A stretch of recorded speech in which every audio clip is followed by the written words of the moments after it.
ንሓደ ሰብ በሊሕ እዩ ንብሎ ካብ ከባቢኡ ዘለዉ ሰባት ፍልይ ዝበለ ናይ ኣተሓሳስባ ደረጃ ምስ ዝውንን እዩ።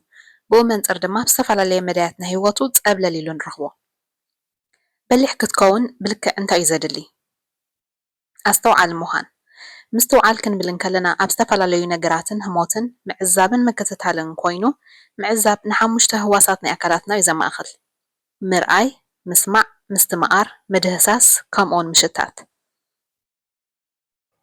እዞም ዝተጠቕሱ ሓሙሽተ ህዋሳት ናይ ኣካላትና ተጠቂምና ንዕዘቦ ነገር ምሕሳብ እንተተወሲኹሉ ምስትውዓል ይበሃል። ስለዚ እምበኣር ምስትውዓል ይኸውን ምዕዛብ ተደመሮ ምሕሳብ ማለት እዩ። ሓንቲ ኣብነት ክንርኢ ኢና። ሓደ ኩሉ ግዜ ባንክ ትገዝኣሉ ድኳን ኣሎ ንበል። ሓደ ግዜ ቀልጢፉ ይዕፆ፣ ሓደ ግዜ ድማ ኣምሲ ይዕፆ። ስለዚ ሓደ ግዜ ቀልጢፉ ከም ዝዕፆን ሓደ ግዜ ደንጊ ከም ዝዕፆን ፈሊጥካ ወይ ተረዲእካ ኣለኻ ንበል። ብምዕዛብ ፈሊጥካዮ ኣለኻ ንበሎ። ንምንታይ ከምኡ ከም ዝኾነ ክትሓስብ ክትጅምር ከለኻ ግን ምስትውዓል ይበሃል። ስለዚ ምስትውዓል ኣብ ነገራት ወይ ኣጋጣሚታት ኣድቂቕካ ክትዕዘብን ክትሓስብን ከተሰላስሎን ናይ ምኽኣል ዓቕሚ እዩ ማለት እዩ። መብዛሕትኦም በላሕቲ ሰባት ናይ ዓለምና ልዑል ናይ ምስትውዓል ዓቕምን ክእለትን ዘለዎም እዮም። ስለዚ ኣስተውዓሊ እንድሕር ዳኣ ኮይንካ በሊሕ ኢኻ ማለት እዩ። ወይ ኣስተውዓሊት እንድሕር ዳኣ ኮይንኪ በላሕ ኢኺ ማለት እዩ። ኣስተውዓሊ ምዃን እንታይ የርብሓካ?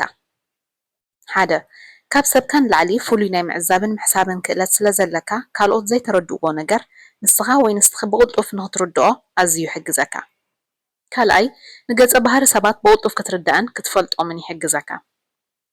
ሳልሳይ ድማ ንገዛ ርእስኻ ካብ ዝተፈላለየ ዕንቅፋታት ይኹን ክሳራታት ወይ ሓደጋ ክትከላኸለላ ትኽእል። ምክንያቱ ነቲ ዝዕዘቦ ዘለካ ኩነታት ወይ ነገር ካብ ምዕዛብ ሓሊፍካ ብኣእምሮኻ ተሰላስሎ ስለ ዘለካ ኣቐዲሙ ናይ ክመፀካ ዝኽእል ዝተፈላለየ ዓይነት ሓደጋታት ይኹን ዕንቅፋታት ወይ ክሳራታት ክትግምቶ የኽእለካ።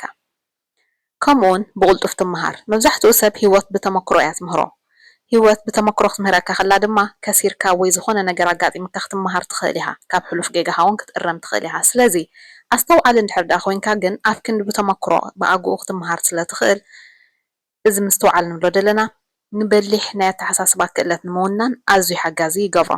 ስለዚ ድማ ኣስተውዓሊ እንድሕር ዳኣ ኮይንካ ወይ ኮይንኪ በሊሕን ለባምን ዕውትን ክትከውን ትኽእል ማለት እዩ።